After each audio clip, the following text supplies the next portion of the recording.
கர்த்தரும் இரட்சகரும் மீட்பருமாகிய இயேசு கிறிஸ்துவின் நாமத்தின் மூலமாக பிதாவாகிய தேவனுடைய நாமம் இன்றும் என்றும் மகிமைப்படுவதாக. நீண்ட இடைவேளைக்கு பிறகு ஏறக்குறைய 1 வருடங்கள், 2 மாதம், 8வது மாதம் வந்துச்சுன்னா எனக்கு 1 வருஷம் ஆயிடுச்சு உங்களை பைபிள் ஸ்டடியில சந்திச்சு. இடைப்பட்ட நாட்கள்ல நேரடியா சபையில வந்து நான் உங்களோட பேசியிருக்கிறேன். இந்த ஸ்லாக்கியத்தை கர்த்தர் எனக்கு அருளி இருக்கிறார். தேவனுடைய வார்த்தையை உங்களோட கூட பகிர்ந்து கொள்ளும்படியான ஒரு வாய்ப்பை கொடுத்த என்னுடைய தேவனுக்கு நான் நன்றி செலுத்துகிறேன். பொறுப்பான சகோதரர்களுக்கு இந்த வாய்ப்பு கொடுத்ததற்காகவும் என்னுடைய மனமார்ந்த நன்றியை நான் தெரிவித்துக் கொள்கிறேன்.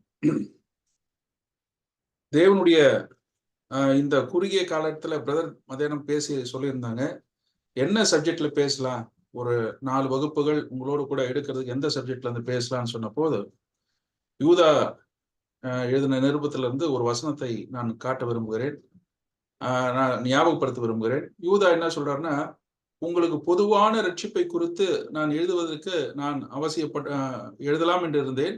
ஆனாலும் உங்களிடத்தில் ஒப்பு கொடுக்கப்பட்ட விசுவாசத்திற்காக நீங்கள் போராட வேண்டும் என்பதற்காக அதை குறித்து நான் எழுதுவது எனக்கு அவசியமாக கண்டது என்று சொல்லுகிறார். அதாவது ரட்சிப்பினுடைய ஜென்ரலான பொதுவான அடிப்படை விஷயங்களை பத்தி பேசலான் இருந்தேன். ஆனால் அதை காட்டிலும் அந்த ரட்சிப்போடு சம்பந்தப்பட்ட உபதேசங்களை பற்றி அறிந்து கொள்வது, அதாவது நீங்கள் அதை அறிந்து உணர்ந்து கொள்வது அவசியம் என்று யூதாவுக்கு கண்டது. ஏனென்று சொன்னால், அந்த காலத்துல பாத்தீங்கன்னா இந்த ஞான மார்க்கத்தார்கள் என்று சொல்லக்கூடிய அறிவுசார் கொள்கை உடையவர்கள், இந்த ரட்சிப்பு என்பது மனிதன் ரட்சிக்கப்பட்டால் போதும், அத்தோடு அவனுடைய பணி நிறைவடைந்து விடுகிறது, அவன் எப்படி வேண்டுமென்றால் வாழ்ந்து கொள்ளலாம். அடுத்த வருஷத்துல யூதாவில சொல்வாரு, அவர்கள் அந்த கிருபையை காம விகாரத்துக்கு ஏதுவாக மாற்றினார்கள் என்று சொல்றாரு. அப்போ அதுல இருந்து என்ன புரிஞ்சிச்சுன்னா, ரட்சிக்கப்பட்ட பிறகு ஒரு மனிதன் வந்து பரலோகத்துக்குரியவனா மாறிடுறான், அதோடு அவனுடைய பணி நிறைவடைந்து விடுகிறது, அவனுடைய வாழ்க்கையை எப்படி வேணாலும் வாழலாம் அப்படின்ற ஒரு உபதேசத்தை இந்த ஞான மார்க்கத்து கொள்கையாளர்கள் கொண்டு வந்தாங்க.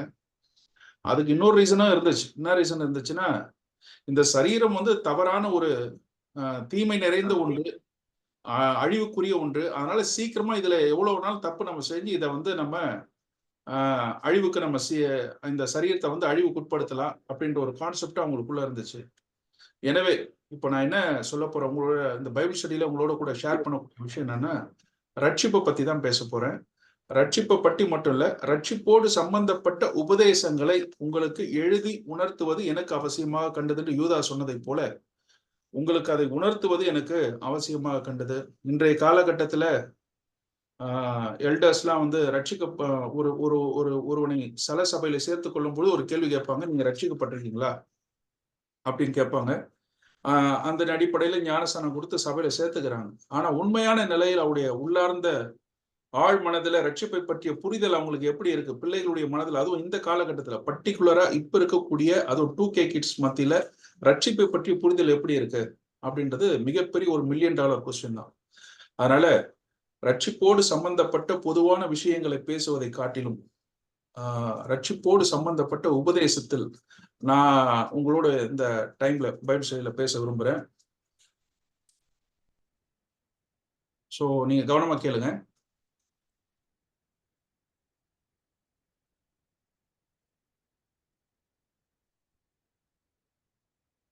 சொட்டீரியாலஜி, இது வந்து இறையியல் வகுப்புல சிஸ்டமேட்டிக் தியாலஜில இந்த ரட்சிப்போடு சம்பந்தப்பட்ட பாடத்திட்டங்களுக்கு கொடுக்கப்படக்கூடிய ஒரு தலைப்பு தான் சொட்டீரியாலஜி. கிரேக்க வார்த்தையில சொட்டீரியோ என்று சொல்வார்கள். அதனால 2 கிரேக்க வார்த்தைகள், சொட்டீரியோ, லோகோஸ் என்ற 2 வார்த்தைகள் சேர்ந்து இந்த சொட்டீரியாலஜி என்று வருகிறது. தமிழ்ல இப்படி சொல்லலாம், ரட்சிப்பின் கோட்பாடு, ரட்சிப்பின் இறையியல் அல்லது ரட்சிப்பியல். இந்த தமிழ் வார்த்தைகளை சரியா சொன்னோம்னா இதை நம்ம சொல்லணும். சரி, நான் இதுல இருக்கக்கூடிய எல்லா அம்சங்களும் சொல்ல போறதில்ல. முக்கியமாக இந்த ரட்சிப்போடு சம்பந்தப்பட்ட உபதேசத்தில் நாம அவசியமா இந்த காலகட்டத்துல நாம வந்து நான் ரட்சிக்கப்பட்டு இருக்கிறேன் அல்லது இயேசு கிறிஸ்துவை என்னுடைய சொந்த ரட்சகராக ஏற்றுக்கொண்டேன் அப்படி எல்லாம் பேசும்பொழுது நம்முடைய எந்த புரிதலின் அடிப்படையில் நம்ம பேசுறோம் அல்லது பேசிட்டு இருக்கோம் அல்லது பேசி இருந்தோம் எப்படியோ, அதனால நாம் இந்த விஷயத்தை ரொம்ப கவனமா வந்து கையாண்டு நம்ம பேச வேண்டும். பைபிள் எப்படி சொல்லுதுன்றதை நம்ம பார்ப்போம். சரி, பொதுவா சால்வேஷன் ஜெனரல் எபிரேய வார்த்தையில பாத்தீங்கன்னா யாஷா என்ற வார்த்தை பழைய ஏற்பாடுல நீங்க பார்க்க முடியும். யாஷா சொன்னா இந்த பொதுவான ரட்சிப்பு என்ற வார்த்தை இருக்கும். கர்த்தரின் ரட்சகர் என்ற வார்த்தை, ரட்சிப்பு என்ற வார்த்தை வர இடத்துல இந்த யாஷா என்ற வார்த்தை வரும். பாருங்க, எரேமியா 15:20. யாராவது வாசிங்க பிரதர். அந்த ஸ்கிரீன்ல இருக்கிறது அப்படியே வாசிங்க. உன்னை இந்த ஜனத்துக்கு எதிரே அரணான வெண்கல அலங்கமாக்குவேன். அவர்கள் உனக்கு விரோதமாக யுத்தம் பண்ணுவார்கள், ஆனாலும் உன்னை மேற்கொள்ள மாட்டார்கள். உன்னை ரட்சிப்பதற்காகவும் உன்னை தப்புவிப்பதற்காகவும் நான் உன்னுடனே இருக்கிறேன் என்று கர்த்தர் சொல்லுகிறார். ஆபத்திலிருந்து வரக்கூடிய எரேமியா காலகட்டம் உங்களுக்கு நல்லா தெரியும். பாபிலோனுக்கு சிறைப்பட்டு போகக்கூடிய அந்த காலகட்டத்தில் வரக்கூடிய பிரச்சனையிலிருந்து கர்த்தர் உன்னை ரட்சிப்பார், ஆபத்திலிருந்து உன்னை காப்பார் என்று சொல்வதற்கும் இதே வார்த்தை யாஷா, ரட்சிப்பு என்ற வார்த்தை பயன்படுத்தப்பட்டிருக்கிறது. சங்கீதம் 35:9 வாசிங்க. என் ஆத்துமா கர்த்தரில் களிகூர்ந்து அவருடைய ரட்சிப்பில் மகிழ்ந்திருக்கும். சிறுமைப்பட்டவனை அவனிலும் பலவானுடைய கை அதையும் வாசிக்கட்டுமா? 10. சிறுமைப்பட்டவனை அவனிலும் பலவானுடைய கைக்கும் சிறுமையும் எளிமையுமானவனை கொள்ளையிடுகிறவனுடைய கைக்கும் தப்புவிக்கிற உமக்கு ஒப்பானவர் யார் கர்த்தாவே என்று என் எலும்புகளெல்லாம் சொல்லும். அப்போ இந்த பகுதி என்ன சொல்லுது? நெருக்கத்தில் இருக்கக்கூடிய சிறுமைப்பட்டவனை அல்லது நொடுக்கப்படக்கூடியவனை கர்த்தர் காப்பாற்றுகிறார் அல்லது ரட்சிக்கிறார் என்பதை சொல்வதற்கும் பழைய ஏற்பாடு இந்த யாஷா எனக்கூடிய வார்த்தை தான். இந்த வசனம் யாத்திராவும் 14:13 வாசிங்க. அப்பொழுது மோசே ஜனங்களை நோக்கி, பயப்படாதிருங்கள், நீங்கள் நின்று கொண்டு இன்றைக்கு கர்த்தர் உங்களுக்கு செய்யும் ரட்சிப்பை பாருங்கள். இன்றைக்கு நீங்கள் காண்கிற எகிப்தியரை இனி என்றைக்கும் காண மாட்டீர்கள். எஸ், இப்ப இந்த இடத்துல ரட்சிப்பு என்று பாரும். பெரிய எகிப்து இராணுவத்திடமிருந்து கர்த்தர் காப்பாற்றுகிறார் என்பதை மோசே சொல்லும்போது ரட்சிப்பை பாருங்கள் என்று அவர் சொல்லுகிறார். ரட்சிப்பு என்ற அதே வார்த்தை தான். நம்ம என்னென்ன வார்த்தைகளை பார்த்தோம்? ஒரு ஆபத்திலிருந்து காப்பதற்கு, ஒரு சிறியவனை ஒரு பலவான இடத்திலிருந்து காப்பாற்றுகிறார் கர்த்தர், ஒரு இராணுவத்திடமிருந்து காப்பாற்றுகிறார். இன்னொரு எக்ஸாம்பிள் கூட சொல்லிடுறேன். யாத்திராவும் 2:18 பாருங்க. அப்பொழுது மேய்ப்பர்கள் வந்து அவர்களை துரத்தினார்கள். மோசே எழுந்திருந்து அவர்களுக்கு துணை நின்று அவர்களுடைய ஆடுகளுக்கு தண்ணீர் காட்டினான். துணை நின்று, இப்ப இந்த இடத்துல எந்த கான்டெக்ட்ல பேசுற? உதவி செய்தல், உதவி செய்யக்கூடிய அந்த நிலையில கூட ரட்சிப்பு. அப்போ நிறைய விஷயங்களை நம்ம பழைய ஏற்பாடுல இந்த ரட்சிப்பு என்ற விஷயங்களை நம்ம பார்க்க முடியும். ஆனால் எல்லா வார்த்தைகளையும் நம்ம ஆத்ம ரட்சிப்போடு சம்பந்தப்பட்டு நம்ம இணைச்சு பேசிடக்கூடாது. ரொம்ப ஜாக்கிரதையா நம்ம பார்க்கணும். இப்போ கிரேக்க வார்த்தையில நம்ம பார்க்கலாம். பாருங்க, கிரேக்க வார்த்தையில வந்து இந்த 4 வார்த்தைகளை நீங்க புதிய ஏற்பாடுல பார்க்க முடியும். சோசோ எனக்கூடிய வினைச்சொல், சொட்டீரியா எனக்கூடிய பெயர் சொல், சொட்டீரியோஸ் எனக்கூடிய அட்ஜெக்டிவ் அதாவது பெயரடை சொல், அல்லது சொட்டேர் எனக்கூடிய நவுன். அதாவது சோசோ என்று சொன்னால் எதிர்காலத்தில் ரட்சிக்கப்படுவேன், ரட்சிக்கப்படுவாய், ரட்சிப்பு செய்கிறேன் என்ற அந்த வினைச்சொல்ல நீங்க வரும், நீங்க பார்க்க முடியும். அந்த எக்ஸாம்பிள் வேணா நான் சொல்றேன், நீங்க அப்படியே வாசிக்கலாம். மத்தேயு 8:25 வாசிங்க. இல்ல 9:21 வாசிங்க. மத்தேயு 9:21 வாசிங்க.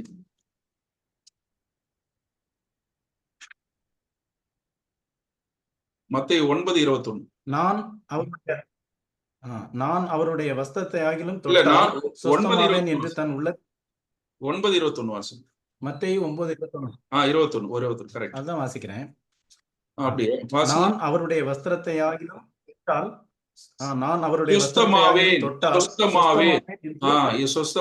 எதிர்காலத்துல வரும். இந்த சோசோ என வரக்கூடிய வார்த்தையெல்லாம் ரட்சிக்கப்படுவேன், குணமாவேன் எனக்கூடிய வார்த்தை எல்லாம் எதிர்காலத்துல வரும். இன்னொரு வார்த்தையை நம்ம வாசிக்கலாம். மத்தேயு 10:22 வாசிங்க.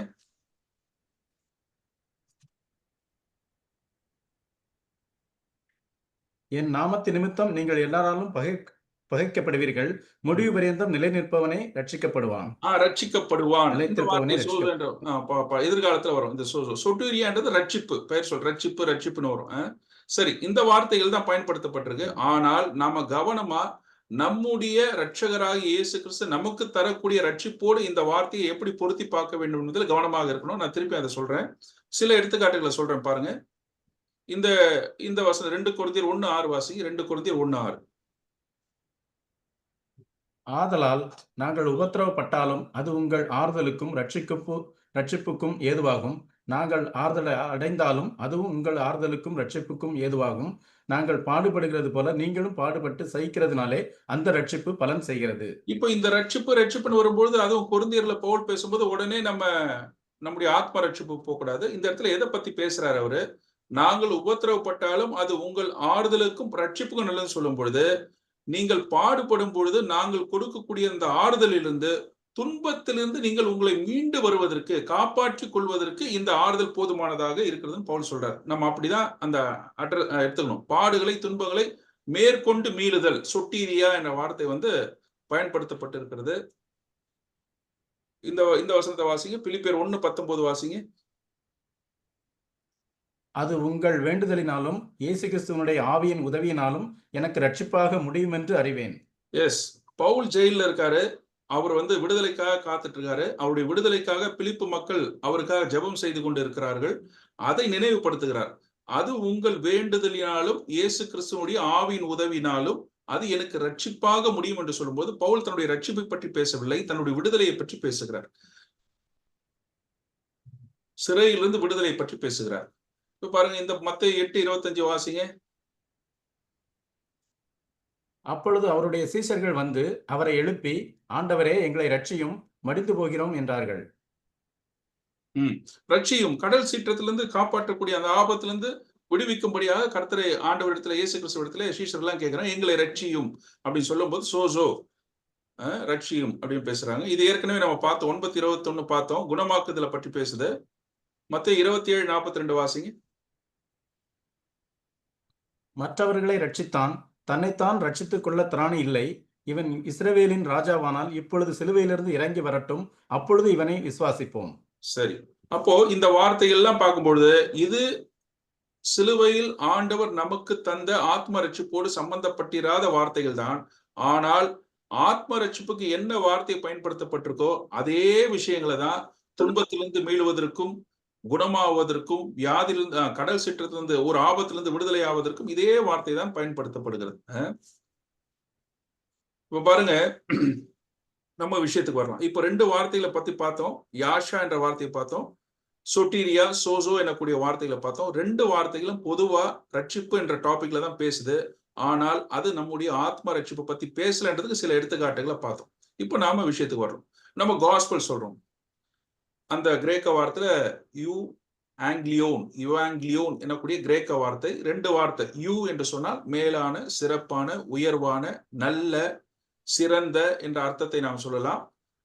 ஏஞ்சல் எனக்கூடிய அந்த வார்த்தையில இருந்தா ஏஞ்சலியோன் எனக்கூடிய வார்த்தை வருது. ஏஞ்சல் சொன்னா அறிவிப்பவன், கொண்டு வருபவன். அப்போ நல்ல செய்தியை கொண்டு வருபவன். அதுதான் நம்ம சுவிசேஷம், சுப விசேஷம், நல்ல செய்தி என்று நாம் சொல்லுகிறோம். விசேஷம் என்ற வார்த்தைக்கு திரை விலகுதல் என்று தமிழ் அர்த்தம். அவிசேஷம் என்று சொன்னால் திரை மூடுதல் என்று அர்த்தம். தமிழ் வார்த்தைக்கு அதுதான் பொருள். இதுதான் நம்ம அப்போ நல்ல செய்தி, மக்களுக்கு நல்ல செய்தியான தேவனிலிருந்து கொடுக்கப்பட்டிருக்கிறது அல்லது வெளிப்படுத்தப்பட்டிருக்கிறது, திறந்து காண்பிக்கப்பட்டிருக்கிறது என்று அதனுடைய பொருள். அப்போ இந்த சுவிசேஷம் நம்ம அறிவிக்கிறோம்ல, இந்த சுவிசேஷத்தினுடைய தன்மைகளை பாருங்க. சில வசனங்களை நான் சொல்றேன். இந்த சுவிசேஷத்தினுடைய தன்மைகளை பாருங்க. ரோமர் 1:16 வாசிங்க. கிறிஸ்துவின் சுவிசேஷத்தை குறித்து நான் வெட்கப்படேன்.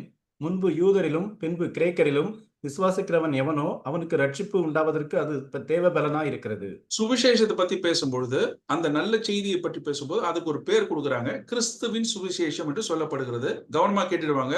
நான் ரட்சிப்பு என்ற விஷயத்துக்கு எப்படி கனெக்ட் பண்றேன்றதை மட்டும் பார்த்துட்டே வாங்க. இப்ப இந்த வசனத்தை வாசிங்க. 1 தெசலோனிக்கேயர் 2:2 வாசிங்க. உங்களுக்கு தெரிந்திருக்கிறபடி முன்னே பிலிப்பி பட்டணத்திலே நாங்கள் பாடுபட்டு நிந்தை அடைந்திருந்தும் வெகு போராட்டத்தோட தேவனுடைய சுவிசேஷத்தை உங்களுக்கு சொல்லும்படி நம்முடைய தேவனுக்குள் தைரியம் கொண்டிருந்தோம். தேவனுடைய சுவிசேஷத்தை உங்களுக்கு சொல்லும்படி என்று சொல்லுகிறார். இப்பொழுது அந்த சுவிசேஷத்திற்கு ஒரு பெயரெச்சமாக அல்லது அட்ஜெக்டிவா அவர் என்ன சொல்றாருன்னா, தேவனுடைய சுவிசேஷம் என்று சொல்லுகிறார். இப்ப இந்த வசனத்தை வாசிங்க. மத்தேயு 24:14 வாசிங்க. ராஜ்யத்தினுடைய இந்த சுவிசேஷம் பூலோகம் எங்கும் உள்ள சகல ஜாதிகளுக்கும் சாட்சியாக பிரசங்கிக்கப்படும். அப்பொழுது வரும். ராஜ்யத்தின் சுவிசேஷம். கடைசியா ஒரு விஷயத்தை வாசிக்கலாம். இதையும் வாசிங்க. அப்போஸ்தலர் 10:36.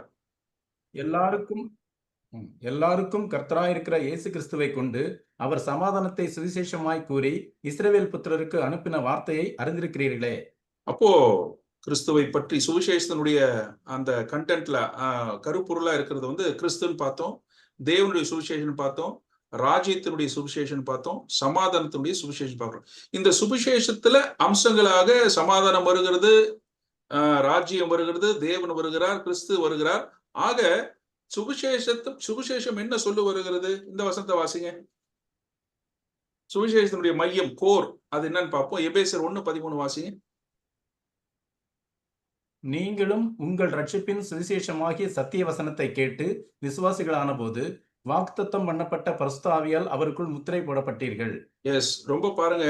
எப்படி இருந்தாலும் அவர்கள் கிறிஸ்துவை பற்றி பேசினாலும், தேவனை பற்றி பேசினாலும், ராஜ்யத்தை பற்றி பேசினாலும், சமாதானத்தை பற்றி பேசினாலும், இவைகளெல்லாம் தொகுத்து அதனுடைய சிறப்பம்சமாக இருப்பது ரட்சிப்பு தான். நீங்களும் உங்கள் ரட்சிப்பின் சுவிசேஷமாகிய சத்திய வசனத்தை கேட்டு. அப்போ சத்திய வசனம் எதை பேசுகிறது? தேவனுடைய வசனம் எதை பற்றி பேசுகிறது என்று சொன்னால் அது ரட்சிப்பை பற்றி தான் பேசுகிறது. நம்முடைய கையில் இருக்கக்கூடிய வேதாகமும் முழுவதுமாக ஒரு வார்த்தையில் சொல்ல வேண்டும் என்று சொன்னால் ரட்சிப்பு என்று சொல்லலாம், மீட்பு என்று சொல்லலாம், கிறிஸ்து என்று சொல்லலாம், அன்பு என்று சொல்லலாம். இப்படி வரிசையாக சொல்லிக் கொண்டே போகலாம். அதில் ஒன்றுதான் ரட்சிப்பு. சோ ஒட்டுமொத்தமா கடவுளுடைய அந்த ரட்சிப்பின் திட்டத்தை பத்தி பேசுறதுதான் இந்த ஒரு விஷயம். பாருங்க, இப்படி நான் போடுறேன் 4 வார்த்தைகள்: கிறிஸ்து, தேவன், ராஜ்யம், சமாதானம் என்ற வார்த்தையை தொகுத்து இப்படி போடுகிறேன். கிறிஸ்து என்னும் ராஜாவின் கீழ் அமையவிருக்கும் தேவ ராஜ்யத்தில் சமாதானம் பெற்று சுதந்திரிக்க அவசியமானது ரட்சிப்பு. அப்போ இந்த சுவிசேஷத்தினுடைய மைய பொருளே ரட்சிப்பு தான். ரட்சிப்பை பற்றி தான் பேசுகிறது. இப்ப பாருங்க, எதிலிருந்து ரட்சிப்பு? அதாவது நம்ம ஏற்கனவே வார்த்தைகளை பார்த்தோம். ஆபத்திலிருந்து, வியாதியிலிருந்து, இடுக்கணிலிருந்து, சிறுமைப்பட்டவனை முரட்டு கைகளிலிருந்து மீட்கக்கூடிய எல்லாத்துக்கும் ரட்சிப்பு தான். இப்போ இந்த தேவனுடைய சுவிசேஷம், ரட்சிப்பு, சமாதானத்தின் சுவிசேஷம், கிறிஸ்துவின் சுவிசேஷம், இதுக்கெல்லாம் ஒரு கோரா இருக்கக்கூடிய ரட்சிப்பு தானே. அப்போ இந்த ரட்சிப்பின் சுவிசேஷம் எந்த ரட்சிப்பை பற்றி பேசுகிறது? நான் ரட்சிக்கப்பட்டுட்டேன்னு சொல்லும் போது எதுல இருந்து ரட்சிக்கப்பட்டேன்னு நமக்கு ஒரு புரிதல் வேணும்ல.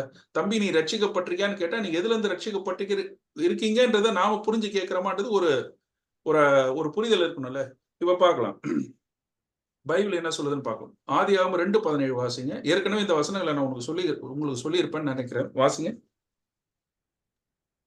ஆனாலும் நன்மை தீமை அறியத்தக்க விருட்சத்தின் கனியை புசிக்க வேண்டாம், அதை நீ புசிக்கும் நாளிலே சாகவே சாவாய் என்று கட்டளையிட்டார். பாருங்க, ஆதாம் ஏவாளுக்கு கொடுத்த கட்டளை, அவங்க அதை மீறி அதை சாப்பிடுறாங்க. ஆனா சாப்பிடுவதற்கு முன்னாடியே சொன்னார், நீங்கள் சாகவே சாவீர்கள் என்று ஆண்டவர் சொன்னார். எதிலிருந்து அவர்கள் எந்த சாவு அவருக்கு நேரிடும், எந்த மரணம் நேரிடும் என்று சொன்னால், உறவோடு சம்பந்தப்பட்டு, உயிரோடு சம்பந்தப்பட்டு, உடலோடு சம்பந்தப்பட்டு, உயிர் பிரிதல் அந்த சம்பந்தப்பட்டு, உறைவிடம் சம்பந்தப்பட்ட 3 நிலைகளில் அவர்களுக்கு மரணம் ஏற்படும் என்று அவர் சொல்லுகிறார். அப்போ அடுத்ததா நம்ம வாசிக்கிறோம், ரோமர் 5:12 வாசிங்க. இப்படியாக ஒரே மனுஷனாலே பாவமும் பாவத்தினாலே மரணமும் உலகத்திலே பிரவேசித்தது போலவும் எல்லா மனுஷரும் பாவம் செய்தபடியால் மரணம் எல்லாருக்கும் வந்தது போலவும் இதுவும் ஆயிற்று. அப்படி இருந்தும் மரணமானது ஆதாம் முதல் மோசே வரைக்கும் ஆதாமின் மீறுதலுக்கு ஒப்பாய் பாவம் செய்யாதவர்களையும் ஆண்டு கொண்டது. அந்த ஆதாம் பின்பு வந்தவருக்கு முன்னால். இப்போ எதிலிருந்து ரட்சிப்பு என்று சொன்னால், ஆதாமுடைய மீறுதலுக்கு ஒப்பாக அவன் செய்த அந்த மீறுதல், அவன் செய்த அந்த தவறு, அவன் இழைத்த அந்த பாவம் மனிதனுக்கு மரணத்தை கொண்டு வந்தது. அப்போ ஆண்டவர் ரட்சிப்பின் சுவிசேஷம் என்று சொல்லும் பொழுது மனிதனுக்கு எதிலிருந்து அந்த விடுதலை, எதிலிருந்து ரட்சிப்பு, எதிலிருந்து காப்பாற்றப்படுகிறான் என்று பார்க்கும் பொழுது ஒரே மனிதனாலே பாவமும் பாவத்தினால் மரணமும் உலகத்தில் பிரவேசித்தது போல என்று நாம் வாசிக்கிறோம். அப்போ ஆண்டவர் ஒரு மனிதனை எதிலிருந்து ரட்சிக்க விரும்புகிறார் என்று சொன்னால், ஆதாமின் மூலமாக உலகத்தில் பிரவேசித்த அந்த பாவத்திலிருந்து, அந்த பாவத்தின் தண்டனையாகிய மரணத்திலிருந்து விடுவிக்க வேண்டும் என்று நினைக்கிறார். அதுல இருந்துதான் மனிதனை ரட்சிக்க வேண்டும் என்று நினைக்கிறார். அப்ப நம்ம எல்லாம் ஒரு கேள்வி நமக்கு வரும், அப்போ நான் பிரசன்ட் டேல செய்துட்டு இருக்கேன், இந்த பாவத்துல ஆண்டவர் சிலுவையில மன்னிக்கலையா? இதெல்லாம் பின்னாடி நம்ம கிளாஸ்க்கு வருவோம். இதுதான் பெரிய ஒரு ஒரு தவறான புரிதல். என்னன்னா, என்னுடைய ஜென்ம பாவங்கள், என்னுடைய கர்ம பாவங்கள், என்னுடைய மூதாதையருடைய வம்சத்திலிருந்து நான் வந்த அந்த பாவத்திலிருந்தும், என்னுடைய செயல் நான் செய்து கொண்டிருக்கிறேன் அந்த பாவத்திலிருந்தும் கர்த்தர் என்னை ரட்சித்திருக்கிறார், சிலுவையில எனக்காக மரித்தார் என்று சொல்லுவார்கள் நிறைய பேர். ஆனால் வேதம் சொல்லுகிறது, ஒரே மனுஷனாலே பாவமும் அந்த பாவத்தினால் மரணம் உலகத்தில் பிரவேசித்தது. ஆதாம் அந்த 14வது வசனத்துல ஆதாமுடைய மீறுதலுக்கு ஒப்பாக பாவம் செய்யாதவர்களையும் ஆண்டு கொண்டது. அப்போ ஆண்டவர் எதிலிருந்து ரட்சிக்க விரும்புகிறார் சொன்னால், ஆதாமுடைய மீறுதலுக்கு ஒப்பாக நாம் பாவிகளாக ஆக்கப்பட்டோம், மரணத்துக்கு உட்பட்டோம், அதிலிருந்து நம்மை காப்பாற்ற வேண்டும். இதுதான் ஆண்டவருடைய plan. From Adam's sin only, சிலுவையில் ஆண்டவர் நமக்காக ரத்தம் சிந்தி பிராயச்சித்தம் ஏற்படுத்தியது. ஆதாமுடைய மீறுதலுக்கு ஒப்பான பாவத்தில் நாம் பிரவேசித்ததினாலே மரணம் நம்மை ஆண்டு கொண்டிருக்கிறது. இதிலிருந்து நம்மை விடுதலையாக்குவதற்காக தான் ஆண்டவராகிய இயேசு கிறிஸ்து சிலுவையில நமக்கு மரித்தார். சரி, விஷயத்தை நம்ம பார்த்துட்டே வரலாம் ஒண்ணு. மனுக்குலத்திற்கு இதிலிருந்து ரட்சிப்பு தந்து நித்திய ஜீவனை அடைவதற்கு உண்டான திட்டத்தை தான் ஆண்டவர் வாக்குத்தத்தம் செய்றார். ஆதாம் இப்ப தப்பு செஞ்சிட்டாரு. அவன் மரணத்துக்கு உட்பட்டுட்டான். மரணத்துக்கு மட்டும் உட்படல, இன்னொரு விஷயமும் நடந்துச்சு. அவன் என்றென்றும் வாழக்கூடிய அந்த தகுதியை அவன் இழந்து விட்டான். நித்திய ஜீவனுக்குரிய வாழ்க்கைக்குரிய அந்த வழி அவனுக்கு அடைக்கப்பட்டது. அந்த ஆண்டவர் அந்த ஏதேன் தோட்டத்தை அடைக்கிறார்ல, அந்த ஒரு விஷயத்தை எதை சிம்பாலிக்கா காட்டுதுன்னு சொன்னா, இனி அவன் என்றென்றும் வாழக்கூடிய தகுதி நிலைக்கு அவன் செல்ல மாட்டான் என்பதை காட்டுகிறது. அப்போ ஆண்டவர் என்ன பண்றாரு? சரி, ஆதாமே, ஏவாளே, கவலைப்படாதீங்க. இந்த ரட்சிப்பை நான் தந்து, எந்த ரட்சிப்பை? நீ மீறுதலுக்கு உட்பட்டு, பாவத்துக்கு உட்பட்டு, அதனால் மரணம் பிரவேசித்ததல்லவா? அந்த மரணத்திலிருந்து உன்னை நான் காப்பாற்றுகிறேன். காப்பாற்றுவதோடு மட்டுமல்லாமல் உன்னை நித்திய ஜீவனுக்கு உட்படுத்தக்கூடிய ஒரு திட்டத்தை நான் ஏற்பாடு செய்கிறேன்னு சொல்லி அவர் ஒரு வாக்குத்தத்தம் செய்கிறார். என்ன முதல் வாக்குத்தத்தம் என்ன? இந்த வசனத்தை வாசிங்க. ஆதியாகமம் 3:15 வாசிங்க. உனக்கும் ஸ்திரீக்கும் உன் வித்துக்கும் அவள் வித்துக்கும் பகை உண்டாக்குவேன். அவர் உன் தலையை நசுக்குவார், நீ அவர் குதிங்காலை நசுக்குவாய் என்றார். இதுதான் வாக்குத்தத்தம். இதுதான் நற்செய்தி. ஃபர்ஸ்ட் காஸ்பல் என்னன்னா, ஆதாம் சொல்லிட்டாரு, கவலைப்படாத ஆதாம், ஏவாள், நீங்க கவலைப்படாதீங்க. உங்களுக்கு இந்த மரணத்திலிருந்து மீட்பதற்குண்டான ஸ்திரீயின் வித்தாக ஒருவர் பிறப்பார். அவருடைய மரணம், அந்த மரணத்தினுடைய தலை, அதாவது மரணத்துடைய அதிகாரியாகிய பிசாசனுடைய தலையை, அவனுடைய ஆதிக்கத்தை, அவனுடைய தலைமை தத்துவத்தை அவர் நசுக்குவார் அல்லது அவனிடந்து பிடுங்குவார் என்று அவர் சொல்லி இந்த வாக்குத்தத்தம் செய்கிறார்கள். ஆண்டவர் வாக்குத்தத்தம் செய்கிறார். 2 தீமோத்தேயு 1:10 வாசிங்க. நம்முடைய இரட்சகராகிய இயேசு கிறிஸ்து பிரசன்னமானதினாலே அந்த கிருபை இப்பொழுது வெளிப்படுத்தப்பட்டது. அவர் மரணத்தை பரிகரித்து ஜீவனையும் அழியாமையையும் சுவிசேஷத்தினாலே வெளியரங்கமாக்கினார். காஸ்பல்ல என்ன வெளிப்படுத்தப்பட்டிருக்குன்னா, அவர் பாருங்க, மரணத்தை பரிகரித்து ஒரு பக்கம், அதே டைம்ல ஜீவனையும் அழியாமையும் சுவிசேஷத்தினாலே இப்பொழுது வெளியரங்கமாக்கினார். மனுக்குலங்களே, நீங்க கவலைப்பட வேண்டும். பெரும்பாலும் காஸ்பல் பேசும்போது நம்ம எதை பேசுறோம்? இயேசு கிறிஸ்து சிலுவையில பாடுபட்டார்ன்றதை பேசுவோம். இன்னைக்கு உங்களுக்கு பிரச்சனை இருக்கா? உங்களுக்கு விடுதலை தரும். கல்யாணம் ஆகலையா? உங்களுக்கு கல்யாணம் ஆகும். வேலை கிடைக்கலையா? வேலை கிடைக்கும். இதை பத்தி எல்லாம் எம்பசைஸ் பண்ணுவாங்க. ஆனா எம்பசைஸ் பண்ண வேண்டியது என்னன்னா, உங்களுடைய மரணத்தினுடைய கூரை அவர் நசுக்கினார். மரணத்தை அவர் பரிகரித்தார். அவர் ஜெயித்துட்டார். அதுக்கு உண்டான பரிகாரத்தை அவர் செய்து விட்டார். அது மட்டும் இல்லாம, அது முடிக்கிறது இல்லாம, அவர் உயிர்த்தெழுந்தது ஜீவனையும் அழியாமையும் சுவிசேஷத்தினாலே வெளியரங்கமாக்கினார். அப்போ ரட்சிப்புன்றது பைபிள் எதை போக்கஸ்டா பேசுதுன்னு சொன்னா, அதாவது இம்பார்ட்டன்ட் கொடுத்து பேசுதுன்னு சொன்னா, மனிதர்களாகிய நாம் ஆதாமுடைய மீறுதலுக்கு ஒப்பான மரணத்திலிருந்து விடுதலையாக்கப்பட்டு, ஆதாம் இழந்து போன அந்த நித்திய ஜீவனுக்குரிய வாழ்க்கையை மறுபடியுமாக கிறிஸ்து இயேசுவின் மூலமாக பெற்றிருக்கிறோம். இதுதான் ரட்சிப்பு. இந்த ரட்சிப்பை பற்றி தான் வேதம் பேசுது. சில குறிப்புகளை நான் சொல்றேன். இப்ப இந்த ரட்சிப்பு ஆண்டவர் திடீர்னு எப்ப பேச ஆரம்பிச்சாரு? நம்ம பார்த்துட்டோம், ஏதேன் தோட்டத்திலேயே அங்க இருந்து வாக்குத்தத்தம், அவங்களை தரத்துறதுக்கு முன்னாடியே உன் வித்துக்கும் ஸ்ரீயின் வித்துக்கும் பகை உண்டாக்குவேன்ற வாக்குத்தத்தத்தை ஆண்டவர் கொடுத்துட்டு தான் ஆதாம் ஏவாளை அங்கிருந்து தருத்துறாரு. அந்த நாள்ல இருந்து தேவன் மனுக்குலத்திற்கு இந்த ரட்சிப்பின் திட்டத்தை பற்றி பேசிட்டே தான் வந்தார். பேசாம இல்லவே இல்லை. வாசிக்கலாம், இந்த வசனத்தை வாசிங்க. எபிரேயர் 1:1 வாசிங்க. பூர்வ காலங்களில் பங்கு பங்காகவும் வகை வகையாகவும் தீர்க்கதரிசிகள் மூலமாய் பிதாக்களுக்கு திருவுளம் பற்றின தேவன் இந்த கடைசி நாட்களில் குமாரன் மூலமாய் நமக்கு திருவுளம் பற்றினார். எதை திருவுளம் பற்றினார்? எதை பற்றி பேசினார்? பூர்வ காலங்களில், இந்த பாஸ்ட் அண்ட் டேஸ், ஒவ்வொரு காலகட்ட, இந்த பூர்வ காலங்கள் என்று சொல்லும் பொழுது ஃப்ரம் த பிகினிங், எல்லா பங்கு பங்காக ஒவ்வொரு டிஸ்பென்சேஷன்லயும், ஆதாமுடைய டிஸ்பென்சேஷன், அதுக்கப்புறம் வந்த ஏனோக்குடைய டிஸ்பென்சேஷன், அதுக்கப்புறம் வந்த நோவாவுடைய டிஸ்பென்சேஷன், ஆபிரகாமுடைய டிஸ்பென்சேஷன், மோசேயுடைய ஒவ்வொரு காலகட்டங்களிலும் வகை வகையாக தும்மிம் ஊரின் மூலமாக, சொப்பனங்களின் மூலமாக, தீர்க்கதரிசிகளின் மூலமாக, அசரீரி மூலமாக, பல விதங்களில் ஏப்போத்தை கொண்டு பேசினார்கள். இப்படி பல விதங்களில் ஆண்டவர் வகை வகையாக பேசினார். தீர்க்கதரிசிகள் மூலமாக பேசினார். எதை பற்றி பேசினார்? எதை பற்றி பேசினார்? வாசிங்க. எபிரேயர் 2:3 வாசிங்க. முதலாவது கர்த்தர் மூலமாய் அறிவிக்கப்பட்டு பின்பு அவரிடத்தில் கேட்டவர்களாலே நமக்கு உறுதியாக்கப்பட்டதும் அடையாளங்களினாலும் அற்புதங்களினாலும் பலவிதமான பலத்த செய்கைகளினாலும் தம்முடைய சித்தத்தின்படி பகிர்ந்து கொடுத்த பரிசுத்த ஆவியின் வரங்களினாலும் தேவன் தாமே சாட்சி கொடுத்ததுமா இருக்கிற இவ்வளவு பெரிதான ரட்சிப்பை குறித்து இவ்வளவு பெரிதான ரட்சிப்பை குறித்து தான் பேசினார். அது இயேசு கிறிஸ்து வந்தவன இன்னும் கிளியரா பேசினார். இப்போ முதல் வசனத்துல எபிரேயர் 1:1 வாசில 1:2 வாசிங்க. எபிரேயர் 1:2 வாசிங்க. இந்த கடைசி நாட்களில் குமாரன் மூலமாய் நமக்கு திருவுளம் பற்றினார். இந்த குமாரன் மூலமாக, இயேசு கிறிஸ்துவின் மூலமாக இந்த ரட்சிப்பை பற்றி இன்னும் அழகாக, தெளிவாக, திருஷ்டாந்தமாக பழைய ஏற்பாட்டிலிருந்து பல மேற்கோள்களை இயேசு கிறிஸ்து எடுத்து காண்பித்து தன்னுடைய சீஷர்களுக்கு அவர் நான் தான் ரட்சகர் என்பதை உறுதிப்படுத்தினார். நான் தான் அந்த வாக்குத்தத்தத்தின்படி ஸ்திரீயின் வித்து என்பதை அவர் உறுதிப்படுத்தினார். அப்போ பூர்வ காலங்களில் பங்கு பங்காக, வகை வகையாக கர்த்தர் எதை வாக்குத்தத்தம், அந்த வாக்குத்தத்தை பற்றி தான் பேசி வந்தார். இப்ப நம்ம வாசிக்கிறோம் எபிரேயருடைய 2வது அதிகாரத்துடைய கடைசி பகுதியில் வரும்போது, ஜீவகாலம் எல்லாம் மரண பயத்தினால் இருந்த நம்மை அவர் விடுதலையாக்கும்படி அப்படி ஆனார். அப்ப அந்த மரணத்திலிருந்து காக்கும்படியாக தான், ரட்சிக்கும்படியாக தான் இயேசு கிறிஸ்து அப்படி வந்தார் என்பதை பற்றி பேசுகிறார். அதே 2வது அதிகாரத்துல உங்கள் ரட்சிப்பின் அதிபதியை உபத்திரவங்களினாலே பூர்ணப்படுத்தினார். அவர் தான் ரட்சிப்பினுடைய சால்வேஷன் அதிபதியாக அவர் தான் இருந்தார். கேப்டன் ஆஃப் இங்கிலீஷ்ல அப்படிதான் வாசிக்கும். இப்படி வாசிக்கும் பொழுது அவரே அப்படி இருந்தார். இந்த வசனத்தை வாசிங்க. பேதுருடைய பிரசங்கத்துல நான் வாசிக்கலாம். அப்போஸ்தலர் 4:12 வாசிங்க. அவராலே அன்றி வேறொருவராலும் ரட்சிப்பு இல்லை.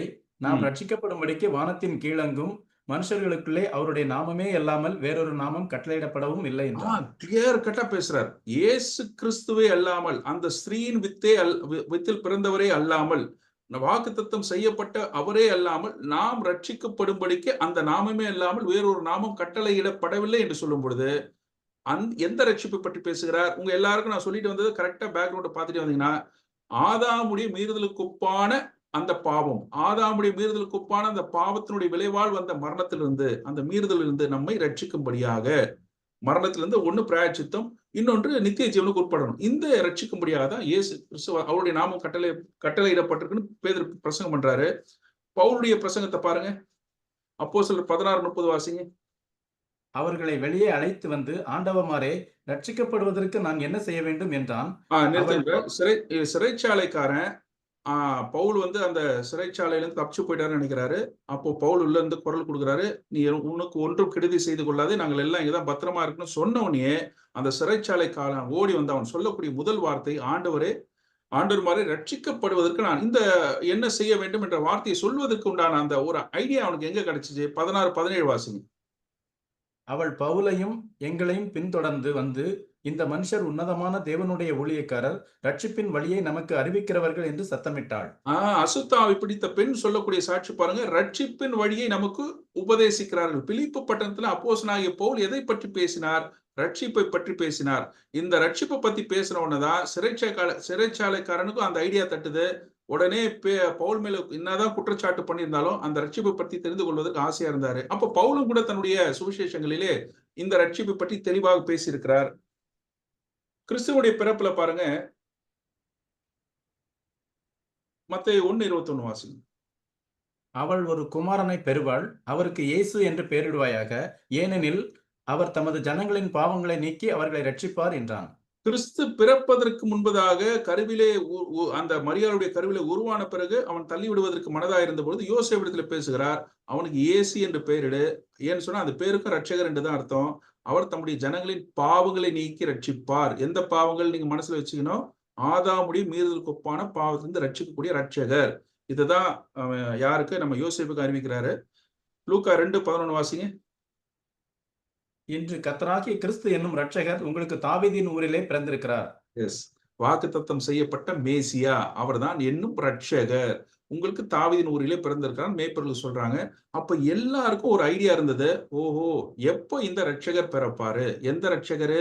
நம்முடைய ஆபத்திலிருந்து ரட்சிக்கக்கூடியவர் அல்ல, நம்முடைய பிரச்சனைகளிலிருந்து தீர்வு கொடுக்கக்கூடியவர் அல்ல. அதெல்லாம் செகண்டரி, அது இரக்கத்தின்படி கர்த்தர் செய்கிறார். ஆனால் எல்லா மனு குலத்திற்கும் அவசியமானது, உலகம் முழுவதையும் ஒரு ஆதாயப்படுத்திக் கொண்டாலும் தன்னுடைய ஜீவனை கெடுத்து நஷ்டப்படுத்தினால் அவனுக்கு லாபம் என்னன்னு ஆண்டவர் கேட்கிறார்ல. அப்போ ஒரு மனிதனுக்கு எசென்ஷியல் எது? ஆத்ம ரட்சிப்பு தான். அப்போ இந்த பாவத்தின் சம்பளமாகிய மரணத்திலிருந்து விடுதலை வேண்டும், ரட்சிப்பு வேண்டும். ஆதாமுடைய மீறுதலுக்கு ஒப்பான அந்த ஒரு விளைவு பெரிய ஒரு டிசாஸ்டர் கொண்டு வந்துச்சு. இதுல இருந்து நமக்கு ரட்சிப்பு வேணும். இதை கொடுப்பதா ஆண்டவர் வந்திருந்தாரு. பூர்வ காலங்கள்ல இருந்து பேசினார். பேதுரு தன்னுடைய பிரசங்கத்துல பேசுகிறார், பவுல் தன்னுடைய பிரசங்கத்துல பேசுகிறார். கிறிஸ்து பிறக்கும் பொழுதும் அந்த செய்தி அறிவிக்கப்பட்டது. இந்த வசனத்தை வாசிங்க. 1 யோவான் 2:25. நித்திய ஜீவனை அளிப்பேன் என்பதே அவர் நமக்கு செய்த வாக்குத்தத்தம். பாவத்தை மன்னித்து நித்திய ஜீவன் அளிப்பேன். இது எப்ப நிறைவேறும்? இந்த வாக்குத்தத்தம் எப்ப நிறைவேறும்? இயேசு கிறிஸ்துவுடைய மரணத்தின் மூலமாக, உயிர்த்தெழுதல் மூலமாக இது நிறைவேறும். இதை ஆண்டவர் வாக்குத்தத்தம் செய்திருந்தார். அப்போஸ்தலர் 13:33. இயேசுவை எழுப்பினதினாலே தேவன் நம்முடைய பிதாக்களுக்கு அருளி செய்த வாக்குத்தத்தத்தை அவர்களுடைய பிள்ளைகளாகிய நமக்கு நிறைவேற்றினார் என்று நாங்களும் உங்களுக்கு சுவிசேஷமாய் அறிவிக்கிறோம். இது வந்து பிசிதின் அந்தியோகுல பவுல் பேசுறாரு. அங்கேயும் பாருங்க, இயேசுவை எழுப்பினதினாலே தேவன் நம்முடைய பிதாக்களுக்கு அருளி செய்த வாக்குத்தத்தத்தை, எந்த வாக்குத்தத்தத்தை? எல்லாருமே அந்த ஈகரா வெயிட் பண்ணது, ஆவலாக எதிர்பார்த்து காத்து கொண்டிருந்தது இந்த ரட்சிப்புக்காக தான். அதை அவர் தம்முடைய பிள்ளைகளாகி நமக்கு நிறைவேற்றினார், ஒரு உயிரோடு எழுந்ததனாலே என்று சொல்லுகிறார். இந்த வசனத்தை வாசிங்க. புற இனத்தவருக்கு அப்போஸ்தலர் 2:39 வாசிங்க. வாக்குத்தத்தமானது உங்களுக்கும் உங்கள் பிள்ளைகளுக்கும் நம்முடைய தேவனாகிய கர்த்தர் வரவழைக்கும் தூரத்தில் உள்ள யாவருக்கும் உண்டாயிருக்கிறது என்று சொல்லி. மேல் வசனத்துல நம்ம வாசி, அவருடைய பிள்ளைகளாகிய நமக்கு என்று யூதர்களுக்கு மட்டும் தான் பேசுறாரு. ஆனா இந்த இடத்துல சொல்றாரு, பேதுரு சொல்லும்போது சொல்றாரு, உங்கள் பிள்ளைகளுக்கும் நம்முடைய தேவனாகிய கர்த்தர் வரவழைக்கும் தூரத்தில் உள்ள யாவருக்கும் உண்டாயிருக்கிறது. எந்த வாக்குத்தத்தம்? இந்த மரணத்தை ஜெயித்து நித்திய வாழ்க்கையை வாழக்கூடிய அந்த வாக்குத்தத்தம். 26:6. தேவன் நம்முடைய பிதாக்களுக்கு அருளி செய்த வாக்குத்தத்தம் நிறைவேறும் என்கிற நம்பிக்கைக்காகவே நான் இப்பொழுது நியாயத்தீர்ப்பு அடைகிறவனாய் நிற்கிறேன். இரவும் பகலும் இடைவிடாமல் ஆராதனை செய்து வருகிற நம்முடைய 12 கோத்திரத்தாரும் அந்த வாக்குத்தத்தம் நிறைவேறும் என்று நம்பியிருக்கிறார்கள். அகிரிப்பா ராஜாவே, அந்த நம்பிக்கை நிமித்தமே யூதர்கள் என்மேல் குற்றம் சாட்டுகிறார்கள். பாருங்க, இந்த வாக்குத்தத்தத்துல 2 விஷயம் இருக்கு. ஒன்று வந்து இயேசு கிறிஸ்து பாவத்தை பரிகரித்தல், இன்னொன்று அவர் உயிரோடு எழுந்ததனால நித்திய ஜீவனுக்குள் நாம் சுதந்திரிக்க வேண்டும். அப்போ இந்த வாக்குத்தத்தம் நிறைவேண்டும் என்று சொல்லும்போது 2 விஷயத்த மைண்ட்ல வச்சுக்கணும். ஒரு விஷயம் நிறைவேறிச்சு, இன்னொரு விஷயம் நிறைவேறணும். அப்போ 26:7 சொல்றாரு, இரவும் பகலும் இடைவிடாமல் ஆராதனை செய்து வருகிற நம்முடைய 12 கோத்திரத்தாலும் அந்த வாக்குத்தத்தம் நிறைவேற வேண்டும் என்று இன்னும் கண்டினியூஸ்ல இருக்கிறாங்க. அப்போ நித்திய ஜீவனுக்கு உட்படக்கூடிய ஒரு விஷயத்தை தான் அவங்க எதிர்பார்த்துட்டு இருந்தாங்க. இந்த வசனத்தையும் வாசிங்க. தீத்து 1:3. பொய்யுரையாத தேவன் ஆதி காலம் முதல் நித்திய ஜீவனை குறித்து வாக்குத்தத்தம் பண்ணி அதை குறித்த நம்பிக்கையை பற்றி தேவபக்திக்கு ஏதுவான சத்தியத்தை அறிகிற அறிவும் விசுவாசமும் தேவனால் தெரிந்து கொள்ளப்பட்டவர்களுக்கு உண்டாகும்படி ஏற்ற காலங்களிலே நம்முடைய இரட்சகராகிய தேவனுடைய கட்டளையின்படி எனக்கு ஒப்புவிக்கப்பட்ட பிரசங்கத்தினாலே தமது வார்த்தையை வெளிப்படுத்தினார். எனக்கு ஒப்புவிக்கப்பட்ட பிரசங்கத்தினாலே வெளிப்படுத்தினார். தேவ பக்திக்கு ஏதுவான, தேவ பக்தி எது? சத்தியத்தை அறிகிற அறிவும் விசுவாசம் தேவனால் தெரிந்து கொள்ளப்பட்டவர்களுக்கு உண்டாகும்படி. அப்ப தேவ பக்தியில 2 விஷயம் இருக்குது. சத்தியத்தை அறிகிற அறிவு, இன்னொன்னு விசுவாசம். அது என்ன? 2 விஷயத்துக்கும் கண்டென்ட்டா உள்ள இருக்கக்கூடியது என்னது? நித்திய ஜீவனை குறித்த வாக்குத்தத்தம் தான். அப்போ தேவ பக்திக்குரிய வாழ்க்கைக்கு ஒரு எசென்ஷியலா அஸ்திபாரமா இருக்கிறது எதை பத்தினா, நித்திய ஜீவனை பற்றிய வாக்குத்தத்தை பற்றிய அறிவுதான். ஆனா இது வாசி நம்ம கன்க்ளூஷன்ல பார்க்கலாம். யாக்கோபு 2:5 வாசிங்க. என் பிரியமான சகோதரரே, கேளுங்கள். தேவன் இவ்வுலகத்தின் தரித்திரரை விசுவாசத்தில் ஐஸ்வர்யவான்களாகவும் தம்மிடத்தில் அன்பு கூறுகிறவர்களுக்கு தாம் வாக்குத்தத்தம் பண்ணின ராஜ்யத்தை சுதந்திரிக்கிறவர்களாகவும் தெரிந்து கொள்ளவில்லையா? எஸ். இப்போ இவ்வளோ ரெஃபரன்ஸ் நம்ம பார்க்கிறோம். இவ்வளோ ரெஃபரன்ஸ் நம்ம படிக்கும் போது எல்லாரும் ஒரு ப்ராமிஸ் தான் வெயிட் பண்ணிட்டு இருந்தாங்க. அந்த ப்ராமிஸ் எதுன்னு சொன்னா, நித்திய ஜீவனுக்கு உட்படக்கூடிய ஒரு வாழ்க்கை. அது ஆண்டவராக இயேசு கிறிஸ்து மரணத்தை பரிகரித்து நமக்கு தரக்கூடிய ஒன்று என்பதை நாம் பார்த்தோம். இந்த ஒரு லாஸ்ட் ஒரு இதையும் வாசி நம்ம நிறைவு செய்யலாம். அப்போஸ்தலர் 1:5 வாசிங்க. ஆகையால் நீங்கள் எருசலேமை விட்டு போகாமல் என்னிடத்தில் கேள்விப்பட்ட பிதாவின் வாக்குத்தத்தம் நிறைவேற காத்திருங்கள் என்று கட்டளையிட்டார். அப்பொழுது கூடி வந்திருந்தவர்கள் அவரை நோக்கி, ஆண்டவரே, இக்காலத்திலா ராஜ்யத்தை இஸ்ரவேலுக்கு திரும்ப கொடுப்பீர் என்று கேட்டார்கள். அதற்கு அவர், பிதாவானவர் தம்முடைய ஆதீனத்தில் வைத்திருக்கிற காலங்களையும் வேளைகளையும் அறிகிறது உங்களுக்கு அடுத்ததல்ல. பாருங்க, பெரும்பாலும் இந்த வசனத்தை எப்படி அண்டர்ஸ்டாண்ட் பண்ணுவாங்கன்னா, பிதாவின் வாக்குத்தத்தம் நிறைவேற காத்திருங்கள் சொல்லும் போது ஆவியானவரை பெற்றுக்கொள்வதை பத்தி நினைச்சுப்பாங்க. ஆனா அடுத்த வசனத்திலே அவங்க சொல்றாங்க, 6வது வசனத்திலே, வாக்குத்தத்தம் நிறைவேற காத்திருங்கள் சொன்னவனே அங்க கூடி வந்தவர்கள் கேட்கிறாங்க, ஆண்டவரே, இக்காலத்துல ராஜ்யத்தை கொடுப்பீர். அப்ப வாக்குத்தத்தம் இது ஆனது இது நித்திய ராஜ்யத்துக்கு பற்றி, தேவ ராஜ்யத்தை பற்றி, அழியாத வாழ்க்கைக்குரியதை பற்றி தான் பிதாவானவர் வாக்குத்தத்தம் பண்ணாரு. அப்ப ஏன் ஆண்டவர் எருசலேம்ல காத்திருக்கிற சொன்னார்னா, அந்த வாக்குத்தத்தத்துக்கு நாம் உரியவர்கள் என்பதற்குண்டான அடையாளம், அச்சாரம் தான் ஆவியானவர் நமக்கு பொழிதருளப்படுகிறார்.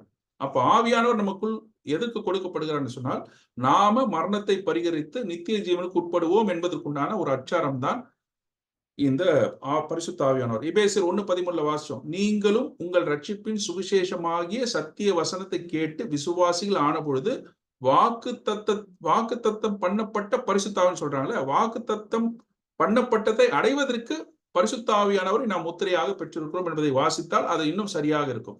வாக்குத்தத்தத்திற்குரியதை நாம் பெற்றுக்கொள்வோம் என்பதற்கு முத்திரையாக பரிசுத்த ஆவியானவரை நாம் பெற்றுக்கொண்டோம். அப்போ இவ்வளவு வசனங்களை உங்களுக்கு நான் சொல்லியிருக்கேன்.